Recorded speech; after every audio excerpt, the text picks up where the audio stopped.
मोहित अभी रिसेंटली एक प्रिया नाम की लड़की से मिला। सच में बहुत ही ज्यादा अच्छी लड़की है। सामने से कॉल भी करती है, मैसेज भी करती है, वीडियो कॉल वगैरह सब कुछ हो रहा है। अपनी पर्सनल स्टोरीज को भी शेयर करती है, मतलब बहुत ही ज्यादा इंटरेस्टेड है।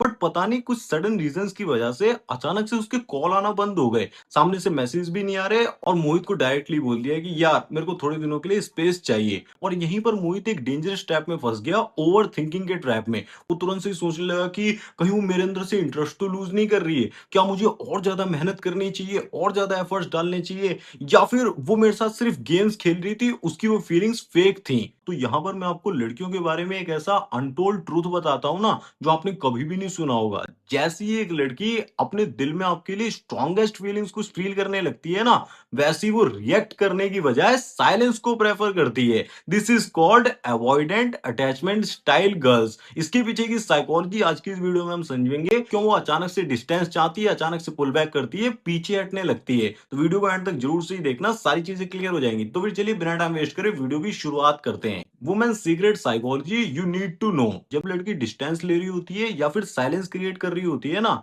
तो इसका सीधा सा मतलब ये बिल्कुल नहीं होता है कि वो आपकी लाइफ से दूर जाना चाहती है, अब वो आपके अंदर से इंटरेस्ट लूज कर रही है या फिर कुछ भी फील ही नहीं कर रही। इनडायरेक्ट वे में आप ये समझ लीजिए कि जब रिलेशनशिप बहुत ही सीरियस होने लगती है ना, मतलब फ्रेंडशिप से रिलेशनशिप की तरफ आप बढ़ रहे होते हो, चीजें बहुत ज्यादा क्लोज होने लगती हैं, तो उसका दिमाग ना अचानक से सारी चीजों को प्रोसेस नहीं कर पाता है। उसे इमोशनल प्रोसेसिंग के लिए उसे थोड़ा सा टाइम चाहिए होता है। मतलब कहीं ना कहीं जो लव वाली फीलिंग होती है ना, आपके लिए जो स्ट्रॉन्गेस्ट फीलिंग होती है, वो उसके अंदर फियर को ट्रिगर करती है कि मैं दोबारा से जिसे कहते हैं इस पर ट्रस्ट कर रही हूँ, मतलब इस इंसान के साथ मुझे अच्छा फील होने लगा है। क्योंकि वो अवॉइडेंट स्टाइल वाली है, तो वो कहीं ना कहीं उस फीलिंग को अवॉइड करना चाहती है, इमोशनल प्रेशर को अवॉइड करना चाहती है। और वहां पर आप तो बहुत ही ज्यादा सिक्योर होते हो, बट वो कहीं ना कहीं अवॉइडेंट होती है और उसी वजह से वो पुल बैक कर रही होती है। एक दिन तो वो बहुत अच्छे से बात करेगी, किस वगैरह होगा, रोमांटिक बातें सारी, अगले दिन अचानक से नजरें चुराने लगेगी, इग्नोर मारने लगेगी, आपका दिमाग घूम जाएगा।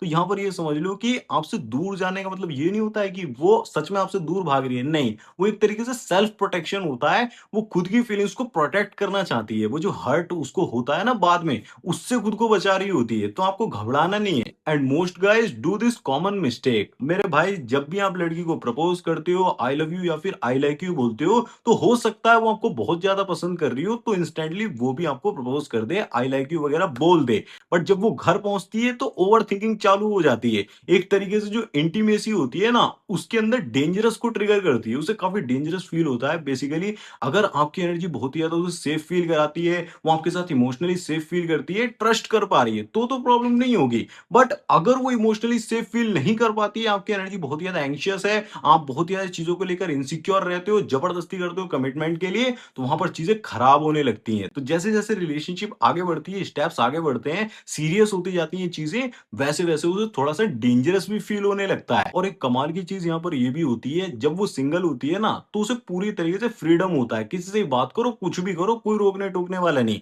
बट जब आपके लिए फीलिंग्स आने लगी, उसे पता है कि रिलेशनशिप आगे बढ़ रही है, रिलेशनशिप में आ रहे हैं, तो फ्रीडम भी तो चली जाएगी। वो भी एक अफसोस होता है कि यार मेरी फ्रीडम चली जाएगी और इसके साथ रिलेशनशिप में आ जाऊंगी, वो सारी चीजें नहीं हो पाएंगी, तो उसकी वजह से भी थोड़ा सा फियर पैदा होने लगता है। वहीं से वो बहुत ज्यादा जिसे कहते हैं एंजाइटी को फील करती है, बहुत ओवर थिंक करने लगती है, इमोशनली बहुत ही ज्यादा फीलिंग्स के साथ ओवरलोड हो जाती है। उन्हीं फीलिंग्स की वजह से वो पुल बैक करना स्टार्ट कर देती है। इधर आप सोचते हो कि इंटरेस्ट लूज कर रही है, बट ऐसा नहीं होता है। आप साइकोलॉजी की मदद से समझ पा रहे होगे। द मोमेंट शी डिसअपियर्स, सबसे पहला रीजन तो यही होता है कि दोबारा से उसे अपना इमोशनल कंट्रोल चाहिए होता है, क्योंकि अब वो आपको बहुत पसंद करने लगी है, आपकी तरफ अट्रैक्ट होने लगी है, आपके बारे में बहुत ज्यादा ओवर थिंक होती है कि ये क्या कर रहा होगा, किसके साथ बात कर रहा होगा, बहुत ही ज्यादा जेलिसी फील करने लगी है। तो कहीं ना कहीं वो इमोशनली बहुत ही ज्यादा आपकी तरफ खिंच रही होती है, तो वो बहुत ही ज्यादा परेशान होने लगती है, तो वो उस दोबारा से कंट्रोल चाहती है। और साथ ही में एक इंपॉर्टेंट चीज, वो सेफ फील करना चाहती है, इसीलिए डिस्टेंस को क्रिएट करती है। क्योंकि जब वो अकेले बैठती है ना, अपने फ्रेंड्स के साथ घूमती है, थोड़ा सा रिलैक्स करती है, थोड़ा सा चिल आउट करती है,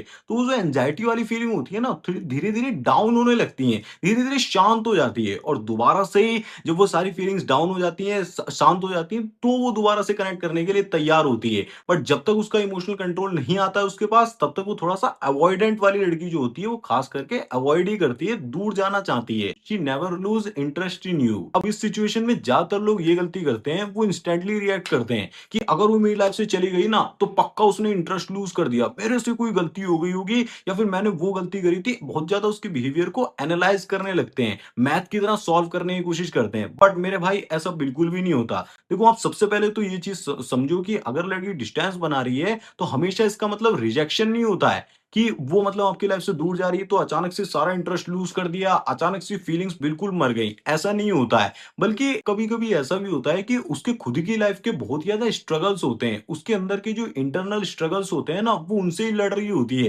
फैमिली में कुछ इश्यू चल रहा है, लाइफ के अंदर कुछ प्रॉब्लम चल रही है, इमोशनली तो वो आपसे बहुत ही ज़्यादा अटैच्ड है, आपके पास भी आना चाहती है। बट उसकी साइकोलॉजी या फिर कह लो कि अवॉइडेंट स्टाइल की वजह से वो आपसे नहीं जुड़ना चाहती है। ऐसी लड़कियाँ बेसिकली इमोशनल प्रेशर क्रिएट होते ही किसी सिचुएशन में तो उससे दूर भागती हैं, मतलब उसको वहीं पर रोक देती हैं, अवॉइड करती हैं। ऐसे टाइम में ना सबसे ज़्यादा आपको अपनी सेल्फ रिस्पेक्ट को प्रोटेक्ट करना होता है। कभी भी इन चीज़ों को पर्सनली नहीं लेना है कि मुझसे कोई गलती हो गई होगी इसीलिए वो मेरी लाइफ से चली गई। नहीं भाई, उसके इंटरनल स्ट्रगल्स जैसे सॉर्ट आउट हो जाएँगे ना, वो दोबारा से आपसे रिकनेक्ट करने के लिए तैयार होती है। बट अगर आप पैनिक करते हो तो सिचुएशन और ज़्यादा खराब ही होती है। और एक इंपॉर्टेंट चीज़ ये भी देखने को मिल सकती है कि उसकी तरफ से कोई रैंडम मैसेज, शॉर्ट मैसेज या फिर स्टोरी व्यू भी आ सकता है। हो सकता है वो आपकी कोई पोस्ट को लाइक कर देगी, किसी पे कमेंट कर देगी, इसलिए नहीं कि वो आपको बहुत ही ज़्यादा मिस कर रही है। नहीं, वो एक तरीके से चेक करना चाह रही है कि अभी भी बंदा ये अवेलेबल है या फिर ये पूरी तरीके से मूव ऑन करने के लिए तैयार हो गया है। कहीं ये मुझे भूल तो नहीं गया है। देखो उसके अंदर भी अटैचमेंट है, बहुत ही ज़्यादा पसंद करती है,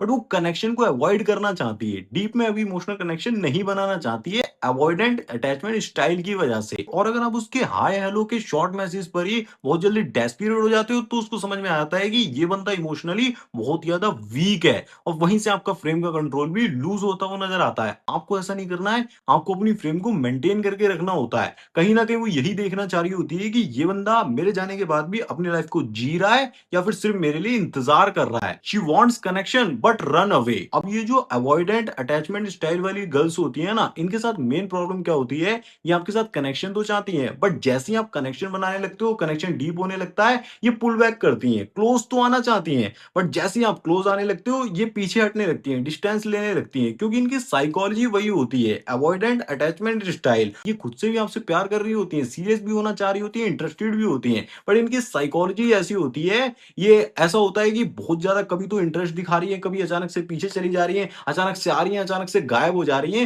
तो इस तरीके की लड़की अपने इमोशनल प्रेशर को अवॉइड कर रही होती है। जैसे ही किसी सिचुएशन में थोड़ा हैवी फील होता है, इमोशनली हैवी फील करती हैं, पीछे हटने लगती हैं। बट ज्यादातर लड़के ऐसी सिचुएशन में जल्दबाजी करते हैं, पैनिक करने लगते हैं, कंट्रोल को लूज कर देते हैं, खुद को इमोशनली बहुत ज्यादा वीक दिखा देते हैं। ऐसे में ज्यादातर चांसेस होते हैं कि लड़की परमानेंटली उनकी लाइफ से आउट ही हो जाती है। She remembers more than you think. और जैसे ही लड़की डिस्टेंस क्रिएट करने लगती है, अचानक से पुल बैक करने लगती है, तो ज्यादातर लड़के ना ओल्ड मेमोरीज को, ओल्ड इमोशंस को ट्रिगर करके उसे ऐसा फील कराना चाहते हैं कि देखो तुम मुझसे कितना ज्यादा प्यार करती थी, तुम मुझे कितना ज्यादा पसंद करती थी। आपको ऐसा लगता है कि उसे कुछ भी याद नहीं रही है, वो सब कुछ ही भूल चुकी है। नहीं भाई, ऐसा नहीं होता है। उसे एक एक चीज याद होती है, स्मॉल डिटेल्स, सारी चीजें उसे पसंद मतलब याद होती हैं, वो सारी चीजें फील कर रही होती है, हर एक इमोशन उसे याद होता है। वो छोटे छोटे चेंजेस को भी नोटिस कर रही होती है, आप कितने ज्यादा डेस्परेट हो, कितने ज्यादा नीडी बिहेवियर को शो कर रहे हो, सब कुछ नोटिस कर रही होती है। एब्सेंस को भी ट्रैक कर रही होती है, साथ ही में आपके बिहेवियर में हल्का सा भी चेंज आता है, सब कुछ ही जिसे कहते हैं वो समझ पा रही होती है। और फिर भी जिसे कहते हैं वो रिएक्ट नहीं करती है। यहीं पर रियल गेम शुरू हो जाता है। वो अपनी इमोशनल इन्वेस्टमेंट को पूरी तरीके से छुपा लेती है और इसी मूवमेंट के अंदर ना ज्यादातर लड़के अपने मैस्कुलिन फ्रेम को लूज ही कर देते हैं। In this movement change is compulsory. अब मेरे भाई सबसे पहली चीज तो ये समझ लो, आप चेस करना बिल्कुल ही बंद कर दो। बिल्कुल भी उसे याद दिलाने की कोशिश नहीं करनी है कि देखो तुम मुझे कभी कितना ज्यादा पसंद कर देती है, क्योंकि जितना ज्यादा आप किसी के पीछे भागते हो ना, उतना ज्यादा लड़की आपको भगाती है। फिर वो चाहे लड़की हो, पैसा हो, या फिर आप बॉडी बनाना चाह रहे हो, सक्सेस हो, कुछ भी, आपको ऐसी गलती नहीं करनी है। उल्टा आप तुरंत से ही अपनी लाइफ की किसी पर्पस में, किसी मिशन में, अपने वर्क में अपनी एनर्जी को शिफ्ट करोगे, क्योंकि अगर आप उसके जाने के बाद ओवर थिंक करोगे, बहुत ज्यादा फियर फील करोगे ना, तो वो आपकी एनर्जी को और ज्यादा डाउन कर देता है, ड्रेन करता है, उससे अट्रैक्शन और ज्यादा वीक हो जाता है, क्योंकि वो इंस्टेंटली सेंस कर रही थी कि ये बंदा डेस्परेट है, बहुत ज्यादा नीडी है। एंड मोस्ट इंपॉर्टेंट चीज, build interesting life without her. ये लड़की को डीप में हिट करता है कि ये बंदा मेरे बगैर भी बहुत ही ज्यादा ग्रो कैसे कर रहा है, बहुत ही ज्यादा ऊपर कैसे उठ रहा है, एंड बिकम इमोशनली इंडिपेंडेंट। अब ये वक्त वक्त आ गया है कि आपको इमोशनली इंडिपेंडेंट बनना ही होगा। क्योंकि यहाँ पर अगर अब भी आप अपनी इमोशंस के लिए उस पे डिपेंडेंट होते हो, अपनी हैप्पीनेस के लिए डिपेंडेंट रहते हो, तो आप जिसे कहते हैं पूरी तरीके से अपना कंट्रोल खो दोगे। यहाँ पर आपके लिए अपनी मैस्कुलिन फेम को मेंटेन करना, मैस्कुलिन कंट्रोल को मेंटेन करना बहुत ज़रूरी हो जाता है। When she feels your absence, अब अगर आपने सारी फॉर्मूला को सही से फॉलो करा होगा ना, आपने बिल्कुल रीच आउट नहीं करा, किसी भी चीज़ पर इमोशनली रिएक्ट नहीं करा, बिल्कुल भी उसे चेज़ नहीं करा होगा ना, तो वो दोबारा से कुछ ही दिनों में आपको रीच आउट करने की कोशिश करती है। कोई शॉर्ट रिप्लाई से, स्टोरी व्यू से, मैंने आपको पहले ही बताया, कनेक्ट करने की कोशिश करती है। बेसिकली वहाँ पर उसको कनेक्शन नहीं चाहिए होता है। बस वो चेक आउट कर रही होती है कि ये बंदा, जिसे कहते हैं, मूव ऑन तो नहीं कर गया। क्योंकि उसे कहीं न कहीं बीच में तो फीलिंग्स है ना, फीलिंग्स की वजह से वो बहुत ही ज़्यादा परेशान हो जाती है कि कहीं मेरी लाइफ से पूरी तरीके से कट ऑफ ना हो जाए, बट कनेक्शन भी नहीं चाहती है। This is called avoidant personality girls. और आपको ये सुनने में बहुत अजीब लग सकता है, बट जो मेरे भाई रियलिटी में इसको फील कर चुके हैं ना, वो ज़रूर रिलेट कर पा रहे होंगे। When you show your emotions, she pulls back again. अब अगर इंस्टेंटली आप अपने इमोशंस को शो कर देते हो ना, तो वो तुरंत से फ्रीज़ हो जाती है। उसको समझ में नहीं आता है कि मुझे करना क्या है, क्योंकि ऐसी सिचुएशन से डील करने के लिए उसका दिमाग बना ही नहीं होता है। वो बिल्कुल साइलेंट हो जाती है, बिल्कुल कोई रिएक्शन नहीं देती है, हाँ, हूँ, बिल्कुल आपको टालना शुरू कर देती है। और फिर वो कोई भी डिसीजन नहीं ले पाती है, क्योंकि जो आपकी वल्नरेबिलिटी होती है ना, अगर आप बहुत ही ज़्यादा वल्नरेबल उसके सामने बार-बार होते रहते हो, तो वो चीज़ उसे अंदर से कहीं न कहीं फ़ियर फ़ील कराने लगती है, इनसिक्योर फ़ील कराने लगती है कि ये बंदा इतना तो क्या ही पागल हो रहा है मेरे पीछे? क्या इसकी लाइफ़ में कोई भी ऑप्शंस नहीं है? क्या ये मेरे लिए बेस्ट नहीं है? वहाँ से डाउट भी चालू हो जाता है। ये इसलिए नहीं होता है कि वो आपके बारे में बहुत ज़्यादा केयर नहीं करती है, वो आपको पसंद नहीं करती है, नहीं। ये सिर्फ अवॉइडेंट अटैचमेंट स्टाइल की वजह से होता है। उसकी साइकोलॉजी, उसकी पर्सनैलिटी ही ऐसी है। बेसिकली वो अपने इमोशन से डील नहीं कर पा रही होती है, इसीलिए डिस्टेंस चाहती है। अब इस वीडियो का मोस्ट इंपॉर्टेंट मैसेज यही है, लड़की अगर पूरी तरीके से साइलेंट हो गई है, उसकी तरफ से कोई भी रिएक्शन नहीं आ रहा है, आपको भी कंफ्यूजन है कि कभी तो ये आ जाएगी, कभी तो इंटरेस्ट दिखाएगी, ये मेरी लाइफ से जा भी सकती है, कभी आ रही है, कभी जा रही है, बहुत माइंड गेम्स खेल रही है, तो भाई वहां पर आपको साइलेंस को बिल्कुल भी चेज नहीं करना है, बिल्कुल भी उसके पीछे नहीं जाना है। यहाँ पर आपको लड़की की नहीं, बल्कि अपनी लाइफ को बिल्ड करने की बहुत ही ज्यादा जरूरी है। दोबारा से जिसे कहते हैं, अपनी लाइफ में सारी एनर्जी आपको लेकर आ जाना है, क्योंकि ऐसी जो लड़कियां होती हैं, बहुत ही ज्यादा अवॉइडेंट अटैचमेंट वाली लड़कियां जो होती हैं, इनके पीछे भाग के भी कोई फायदा नहीं है, क्योंकि ये आ भी जाएंगी फिर जाएंगी, क्योंकि ये सिचुएशन को अवॉइड करना चाहती हैं, उस स्ट्रांग फीलिंग को अवॉइड करना चाहती हैं, इतना डीप में कनेक्ट करना ही नहीं चाहती हैं। होने लगती हैं तो पीछे हट जाती हैं। ऐसे ना रिलेशनशिप लॉन्ग टर्म में कभी भी सर्वाइव नहीं करता है, कभी भी मैच्योर नहीं होता है, स्टेबल नहीं होता है। और सबसे इंपॉर्टेंट चीज यहाँ पर आपको एक मैस्कुलिन फ्रेम को मेंटेन करना, अपने कंट्रोल को मेंटेन करना, सेल्फ कंट्रोल को बहुत ही ज्यादा इंपॉर्टेंट हो जाता है। जितना ज्यादा आप अपने रिस्पॉन्सेज को, अपने रिएक्शंस को कंट्रोल करते हो, उतना ज्यादा लड़की का अटैचमेंट बना रहता है, और वो देखती है कि हाँ, ये बंदा कंट्रोल में है, तो उसका अट्रैक्शन भी धीरे धीरे से कहते हैं अप होता रहता है, और ज्यादातर चांसेस होते हैं कि वो टिक जाए। और ऐसे में कभी भी आपको उसके वर्ड्स पर ध्यान नहीं देना है, बल्कि उसके एक्शंस को ऑब्जर्व करना होता है, पैटर्न्स को नोटिस करना होता है कि लड़की कितनी बार आपकी लाइफ में आ रही है, किस मोटिव से आ रही है। अगर उसका मोटिव सिर्फ अवेलेबिलिटी को चेक करना होगा, रियल कनेक्शन नहीं चाहती होगी, तो ज्यादा टाइम तक वो एफर्ट्स नहीं डालेगी, थोड़े ही टाइम में दोबारा से ही डिस्कनेक्ट होना, पुल बैक करना शुरू कर देगी। अगर तो लड़की बहुत ही ज्यादा गेम्स खेल रही है, माइंड गेम्स के साथ हॉट एंड कोल्ड बिहेवियर को शो कर रही है, पुश पुल टेक्निक का यूज कर रही है, या फिर बहुत ही इंस्टेंटली आपको घोस्ट कर देती है, तो ऐसी लड़की को अपनी लाइफ में लाकर भी आप अपनी पीस को डिस्टर्ब कर रहे होते हो। आपको समझना पड़ेगा कि कौन सी लड़की आपकी ग्रोथ में फायदा दे रही है, कौन सी लड़की आपकी लाइफ को ऊपर ले जा रही है, डिस्टर्ब कर रही है, आपकी लाइफ की मां बहन कर रही है। अगर आपकी लाइफ में कोई ऐसी लड़की आ गई है जिसको आप हैंडल नहीं कर पा रहे हो, आपको नहीं समझ आ रहा है कि यार ये अवॉइडेंट अटैचमेंट स्टाइल वाली लड़की, वीडियो भी देख ली, नहीं समझ आ रहा क्या करूं, तो आप मुझसे पर्सनली कॉल पर भी बात कर सकते हो, जहां पर मैं आपको पूरा साइकोलॉजिकली रीड करके प्रैक्टिकल फॉर्मूला बना के दूंगा, जिससे आपको रिजल्ट जरूर से मिलेगा। उसके लिए मैंने आपको डिस्क्रिप्शन में स्लॉट का लिंक दिया हुआ है, आप एक बार चेकआउट कर लेना। बाकी अभी के लिए अगर आप ये जानने में इंटरेस्टेड हो कि लड़की के पास हजार ऑप्शंस भी होते हैं, लेकिन फिर भी वो एक ही लड़के को चूज करती है, एक ही लड़के को डिजायर क्यों करती है, तो सामने स्क्रीन पर एक वीडियो आ रहा है, उस पर क्लिक करके देख लो। मोस्ट वैल्यूएबल और मोस्ट इंपॉर्टेंट वीडियो है। मैं मिलूंगा आपसे उसी वीडियो में, तब तक के लिए इस वीडियो को देखते रहो। धन्यवाद, जय श्री राम, अपना ध्यान रख के खुश रहें।